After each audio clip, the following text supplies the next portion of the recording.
நண்பர்களே வணக்கம். விடியல் வளர்ச்சி பேரணி விழிப்புணர்வு கட்சியின் சார்பாக விஜயமோகன் ஜெயஜி நான் உங்களிடையே பேசுகிறேன். நம் தமிழ் இளைஞர்கள் சமுதாய நலனிலும் மற்றும் பொது நலனிலும் அக்கறை உள்ளவர்களாகவும் ஈடுபாடு கொண்டவர்களாகவும் இருக்க வேண்டும். அப்படி இருக்கும் பட்சத்தில்தான் ஒரு நல்ல திறமையான தலைவர்கள் நமக்கு கிடைப்பார்கள், அல்லது திறமையற்றவர்களால் நாம் ஆளப்பட வேண்டியிருக்கும். எனவே இளைஞர்கள் அனைவரும் விழிப்புணர்வும் கடமை உணர்வும் பொறுப்புணர்வும் மிக்கவர்களாக இருக்க வேண்டும். அவர்கள் சிங்கங்களாக மாற வேண்டும். அதற்கு அவர்களுக்கு ஒரு நல்ல சிங்க தலைவன் கிடைக்க வேண்டும்.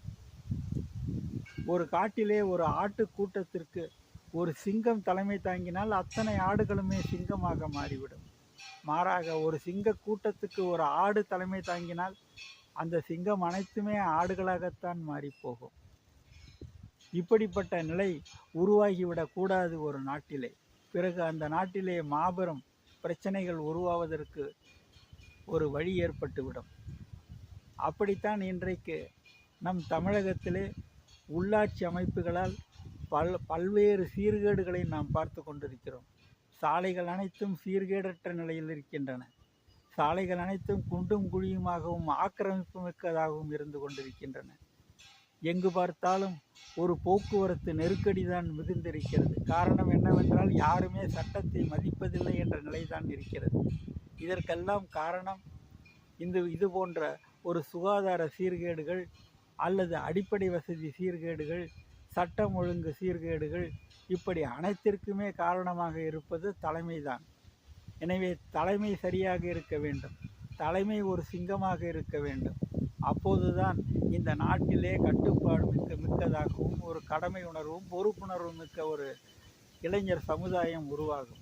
அப்படிப்பட்ட ஒரு சமுதாயத்தை தான் நம் தலைவர்கள் உருவாக்கி வைத்திருந்தார்கள். நம்முடைய தலைவர்கள் அமரர் வ.உ.சி., அமரர் பசும்பொன் தேவரையா அவர்கள் மற்றும் அமரர் காமராஜர், அமரர் அண்ணா போன்றோர் வழியிலே அவர்களுடைய ஆட்சியிலே இது போன்ற ஒரு நல்ல கட்டுப்பாடுகள் மிகுந்த ஒரு தேசமாக விளங்கிய இந்த தமிழகம் இன்றைக்கு பல்வேறு சீர்கேடுகளும் மிக்க ஒரு மாநிலமாக மாறிவிட்டது. எனவே இளைஞர்கள் அனைவரும் ஒரு நல்ல சிங்கத் தலைவரை தேர்ந்தெடுக்க வேண்டும்.